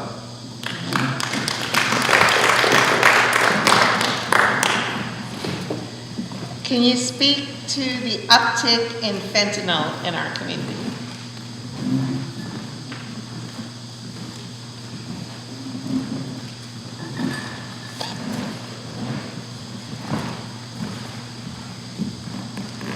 So fentanyl is the reason we're seeing so much of that, and now we're seeing xylazine mixed in with the fentanyl, is because it's cost effective. It's cheap. It's cheaper than heroin. It's readily available. You can buy it on the black market. You can go down to Hartford, Connecticut, or Springfield, Mass, and buy a large quantity and sell it up here and make probably $10 on the dollar that you spent down there. That's why we're seeing so much of that. What is the drug of choice right now? What are we seeing? I know there's many out there, but what's driving? Is there any one drug that's driving this market? Well, fentanyl is at the top of the tier because of its addiction rate. You know, cocaine, crack cocaine used to be very popular 80s, 90s, and kind of petered off into the early 2000s, and that has increased dramatically. We see just over 5 kilos of that last year of that product. And in that, you know, just because cocaine isn't an opioid, it still has dopamine level. It raises your dopamine levels the same as an opioid does. And so people are committing crimes to fund that habit just the same as they're doing with opioids.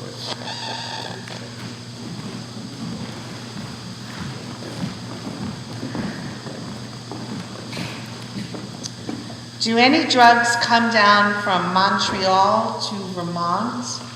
And do the Montreal drug traffickers know some of the traffickers in Massachusetts or Connecticut? So I guess the question is, how do you interact?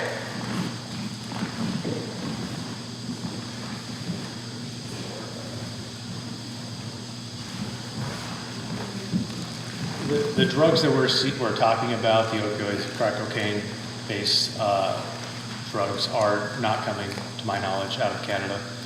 They're primarily out of Mexico, and then they're diverted to, you know, the West Coast, the East Coast. One of the hubs is Springfield, Mass area, and they're distributed through there. The only drugs going back 2 decades is marijuana. I mean, we saw marijuana coming out of Canada. There were drug trafficking organizations up there that were smuggling it across the borders, but I'm not aware of fentanyl or crack cocaine coming down from Canada.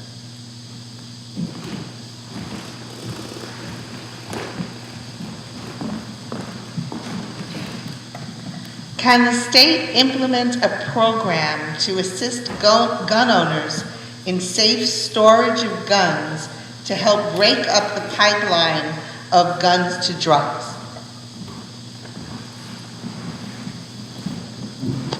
I will say this about the safe storage. It is now a law that a gun owner has to be able to lock their firearms away, and that if that home was broken into, or somebody come into the home and committed a felony or caused harm with that firearm, and that firearm was not locked away, the homeowner is liable.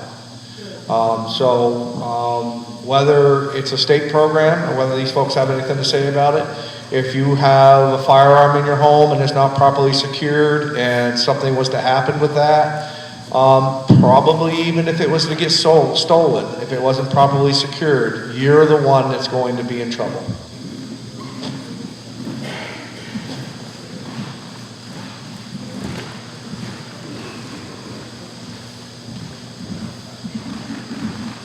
I don't have all the details on this, but I know the U.S. Attorney's Office, I think it was last year, they had a big campaign push, safe storage for your guns, and they would distribute free locks for them. They would go through the gun so it wasn't able to be fired. But I don't have any details. There's a website, right? Yeah, it's Project Safe Neighborhood. Okay, Project Safe Neighborhood is what you want to look up on the internet. Is that .org? Yeah. So if you go through the U.S. Attorney's Office website, it was the last year program. I don't know if they're continuing it this year. There's a site on there that will walk you through the whole program and what the purpose is behind it. But they were doing that all through last year. They did a big push, I think, late last year, right? Yeah. that. And my office always has free gun locks, so if anybody ever needs anyone, or they can always stop by and grab one. I too.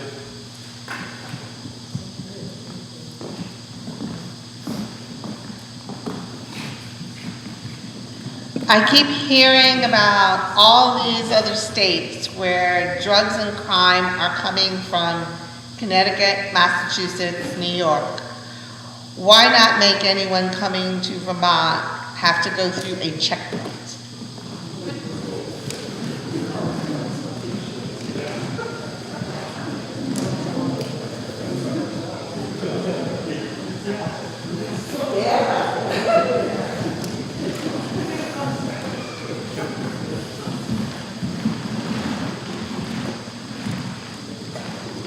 I don't know if you can funnel everybody from Connecticut and Massachusetts through one port of entry. So, and it's illegal.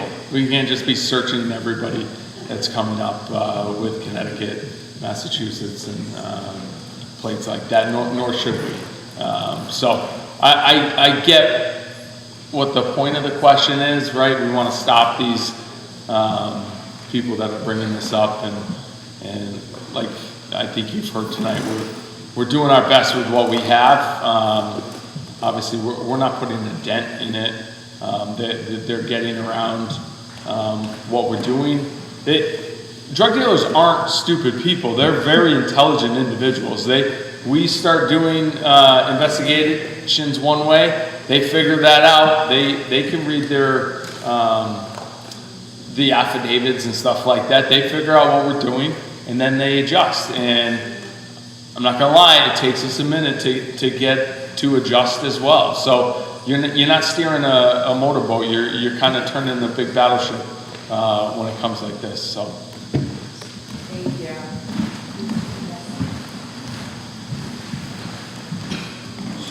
So all the other states are working on the same problem, and they have a committee for, we attend them on a regular basis, of looking at what are they doing to combat the same problems that we are, and trying to bring them back to each individual state. We all do things a little different, and so everybody's kind of dealing with the same problem, but now all the states are coming together to try to combat that. We're sharing information on what we're seeing from our folks, and they're doing the same thing. If they have a Vermont resident down there that's committing crimes, they'll let us know, and vice versa. So everybody's working together on the problem. It's just a large problem with a finite amount of people that are trying to handle it all. Do you feel that there's great coordination amongst all the New England states? Yes. So we just got back from one with the whole I-95 corridor and talking with them, with Jersey and Connecticut, everybody about how are they handling the problem and what do we do to work closer together to kind of mitigate it as well. As far as the problems, as far as the drugs, is it more of a organized cartel type situation versus just individuals who decided they wanted to come to Vermont and sell drugs? That I will leave it up for Daniel to answer that question.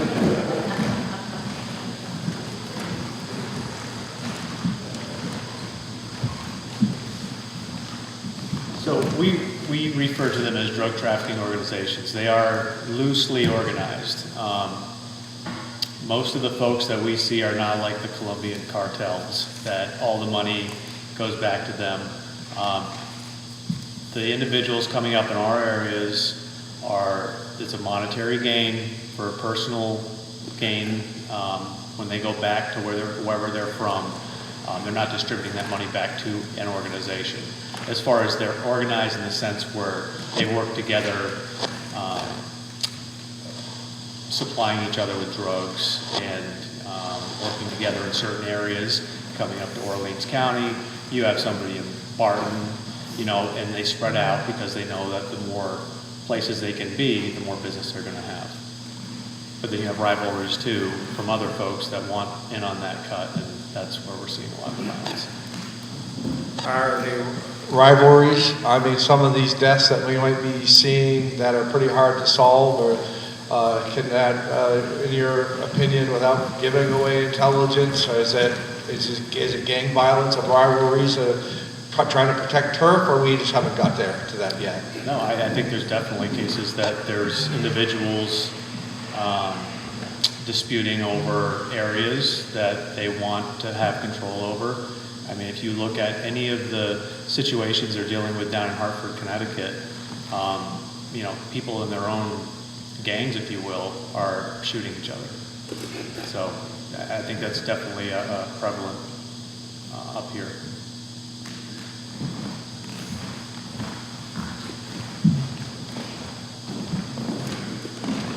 We have about 10 minutes, so if anybody didn't get a question in, I don't know if we'll get through them all, but we're at about 10 more minutes. Do you feel that we have good prevention programs in our local schools? And do we need to bring back programs like DARE?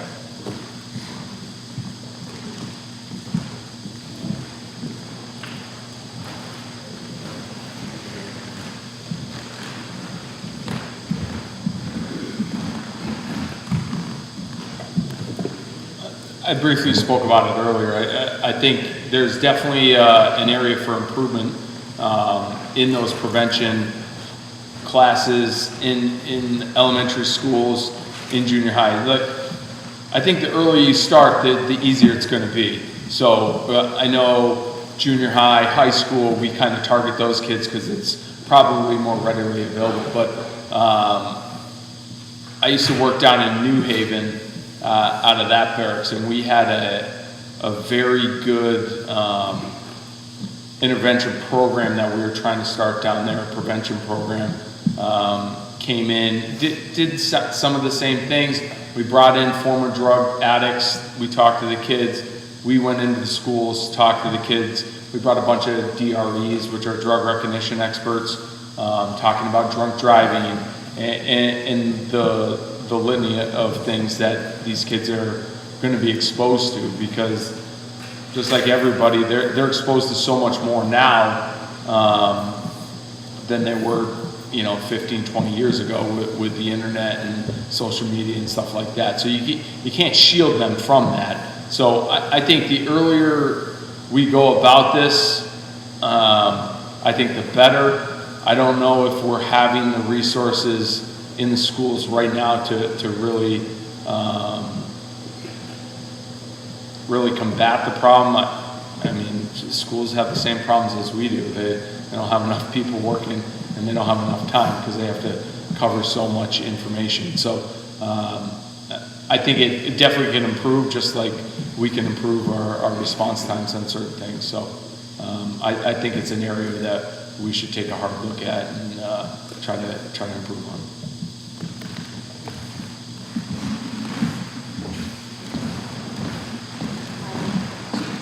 This question goes back to the topic of the 18 and 22-year-olds, but it's more for our legislators. How does the community get involved to make sure the age doesn't rise to 22 years old?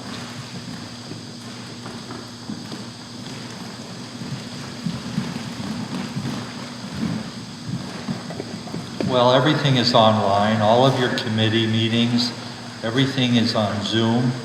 So all you have to do is, in the privacy of your home, is just go to the legislative websites and go to those various committees.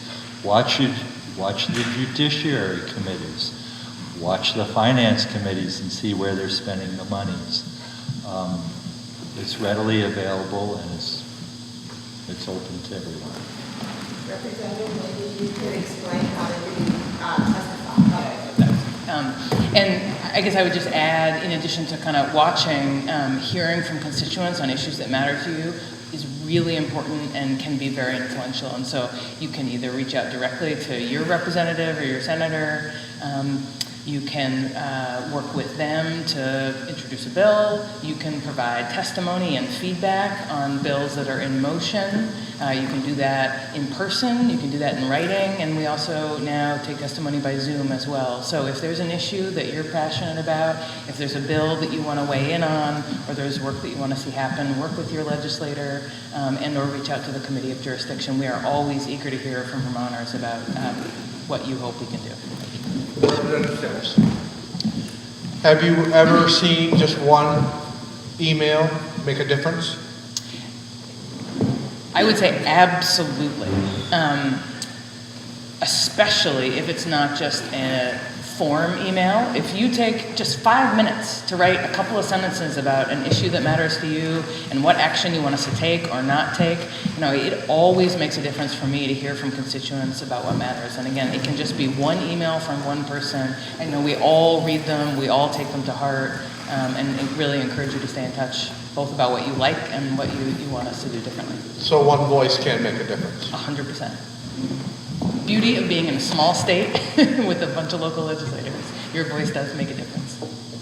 Thank you.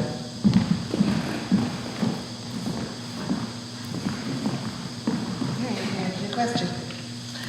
How can we keep drug dealers in jail?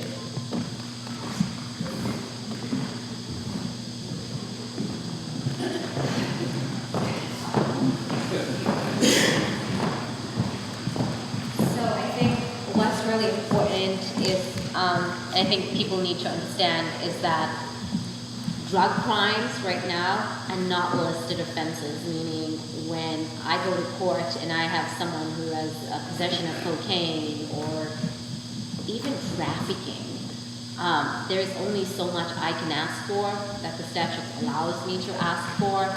And so if that individual has a history of dealing with drugs and convictions, history in all these different states, then I use that as a bail argument and say, hey, this individual has no ties to the community. Look at his history, look at his failures to appear, and look at his record.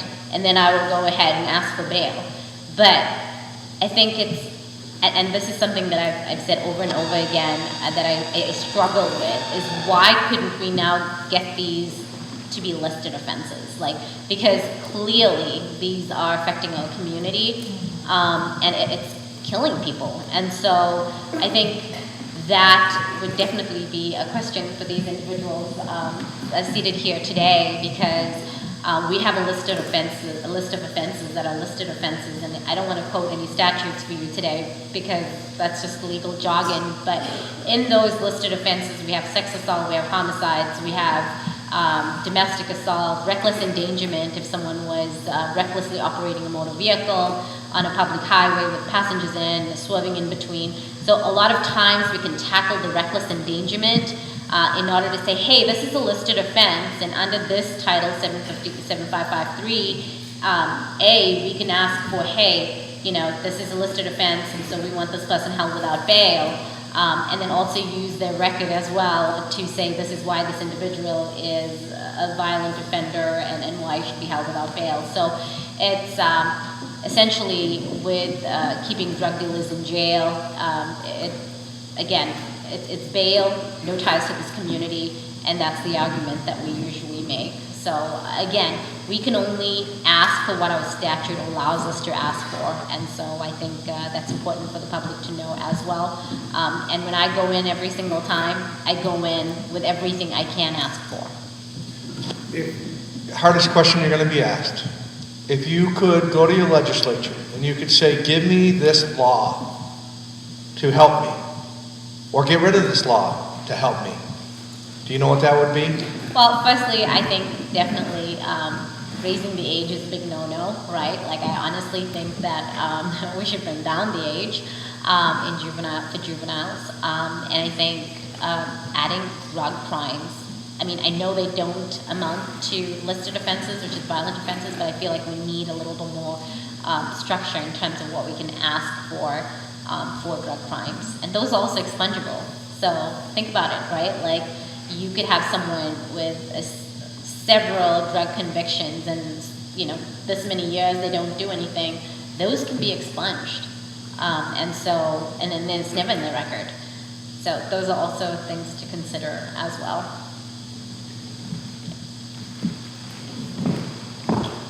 We have time for one more question, so pick the best question you got left.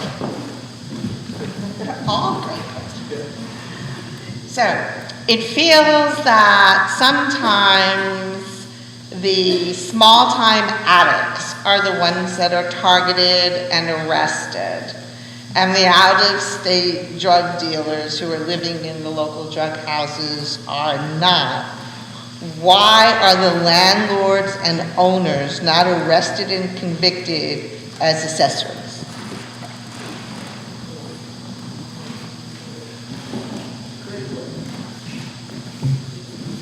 Next question, please. Okay, is that what everybody wants to go for that one? Good lawyers?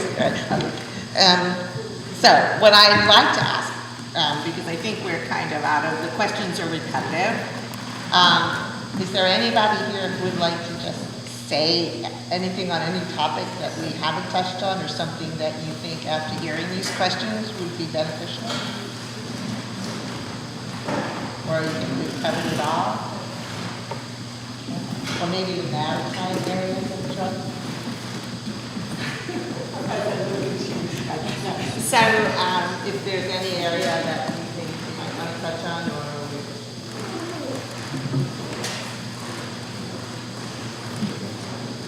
think they're good? Well, I want to thank everybody. I hope this was helpful. We want to give a hand to everybody that's here.